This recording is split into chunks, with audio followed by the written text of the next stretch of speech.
একটি কবর থেকে এক নারীর চিৎকারের শব্দ আসছিল। আমি জীবিত, আমাকে বাইরে বের করো।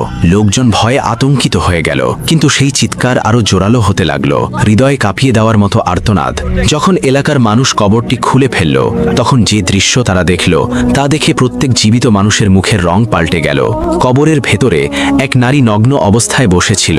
তার মাথায় না ছিল চুল, না ছিল চামড়া। তার মুখ এমন ভয়ঙ্কর ছিল যে শুধু 32টি দাঁতই দেখা যাচ্ছিল।